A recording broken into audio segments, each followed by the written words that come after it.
इस वीडियो में हम बात करेंगे हमारा sixth main topic acceleration due to gravity below and above the earth. Acceleration due to gravity जो है डिक्रीज करती है जैसे हम मूव करते हैं from the earth surface whatever it be above at a certain height और below at a certain depth. मतलब कि एक्सेलरेशन ड्यू टू ग्रेविटी जो है बहुत ज़्यादा हाईएस्ट होती है एट द अर्थ सर्फेस और at a given depth below the surface. तो एक्सेलरेशन ड्यू टू ग्रेविटी जो है ये लेस होगी than that at the same height above the surface. तो फॉर्मूला जो है acceleration due to gravity height के लिए स्मॉल एच के लिए is equal to is g is equal to g R square upon R h square. तो जहाँ पे small ji acceleration due to gravity है at the earth surface, capital R जो है रेडियस है अर्थ का और एच जो है हाइट अबव द सरफेस। तो formula for acceleration due to gravity at depth g is equal to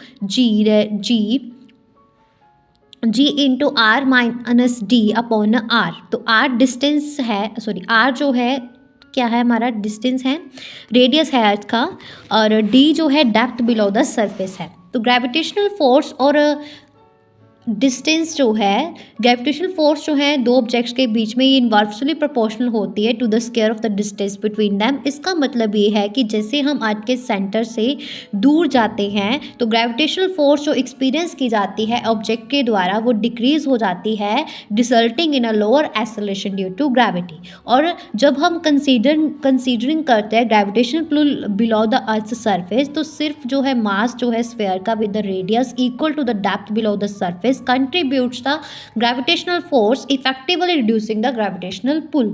clear है? हाँ जी। तो उसके बाद अभी हम बात करेंगे हमारा seventh main topic gravitational potential energy. तो जो एनर्जी स्टोर्ड होती है ऑब्जेक्ट के ड्यू टू इट्स पोजीशन उसको हम बोलते हैं ग्रेविटेशनल पोटेंशियल एनर्जी।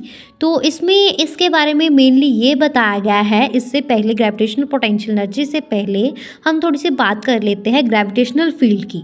तो ये gravitational field it is the space around a material body in which its gravitational pull can be experience by other bodies. तो स्ट्रेंथ जो है ग्रेविटेशनल फील्ड की किसी भी पॉइंट के ऊपर इसको mayor of the gravitational intensity at that point, or intensity of a gravitational field of a body at a point in the field is defined as the force जो experience की जाती है किसी भी body के द्वारा of a unit mass placed at that point provided the presence of a unit mass does not disturb the original gravitational field। और intensity जो है gravitational field की at a point distance r from the center of the body of the mass capital M is given by E is equal to capital Gm square upon a r square is equal to acceleration due to gravity. और gravitational potential की अगर बात करें तो gravitational potential जो है at a point in a gravitational field, जहाँ पे ग्रेविटेशनल फील्ड को डिफाइन किया जाता है as a amount of a work done in a bringing a body of a unit masses from a infinity to that point without acceleration. मतलब gravitational potential जो है